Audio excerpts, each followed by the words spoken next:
14 ವರ್ಷದ ಬಾಲಕ ಕಾಣೆಯಾಗಿರುವಂತಹ ಘಟನೆ ಪಾವಗಡ ತಾಲೂಕಿನ ಅರಸೀಕೆರೆ ಪೊಲೀಸ್ ಠಾಣಾ ವ್ಯಾಪ್ತಿಯಲ್ಲಿ ಪ್ರಕರಣ ದಾಖಲಾಗಿದೆ. ಕಾಣೆಯಾಗಿರುವಂತಹ ಬಾಲಕ ಪ್ರದೀಪ್ ತಂದೆ ಜಯರಾಮ್ ಪಾವಗಡ ತಾಲೂಕಿನ ಮಂಗಳವಾಡ ಗ್ರಾಮದವರಾಗಿದ್ದಾರೆ. ಕೂಲಿಯನ್ನ ಮಾಡಿಕೊಂಡು ಬದುಕನ್ನ ದುಡುತ್ತಿದ್ದ ಈ ಕುಟುಂಬದಲ್ಲಿ ಪ್ರದೀಪ್ ಮಂಗಳವಾಡದ ತಿರುಮಲ ರಾಘವೇಂದ್ರ ಪ್ರೌಢಶಾಲೆಯಲ್ಲಿ 9ನೇ ತರಗತಿ ವಿದ್ಯಾಭ್ಯಾಸ ಮಾಡ್ತಾ ಇದ್ದ. ಪ್ರದೀಪ್ ಜನವರಿ 8ನೇ ತಾರೀಕು ಬೆಳಗ್ಗೆ 6:45ರ ಸುಮಾರಿಗೆ ಮನೆಯಿಂದ ಹಾಸ್ಟೆಲ್ ಬಳಿ ಹೋಗಿ ಬರೋದಾಗಿ ಹೇಳಿ ಹೋದವನು ಸಂಜೆಯಾದರೂ ಮನೆಗೆ ಬಂದಿಲ್ಲ.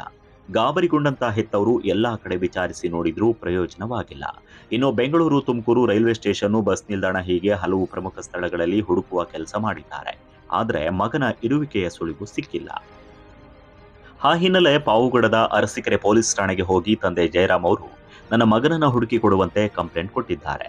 ಕಾಣೆಯಾಗಿರುವ ಪ್ರದೀಪ್ ಮನೆಯಿಂದ ಹೊರಡುವಾಗ ಕೆಂಪು ಬಣ್ಣದ ಅಂಗಿ, ಸಿಮೆಂಟ್ ಕಲರ್ ಪ್ಯಾಂಟು, ಚಿಗುರು ಮೀಸೆಗಡ್ಡ, ಏನೋ ಸಾಧಾರಣ ಮೈಕಟ್ಟು, ಗೋಧಿ ಮೈಬಣ್ಣ, 5.5 ಅಡಿ ಎತ್ತರ ಇದ್ದಾನೆ.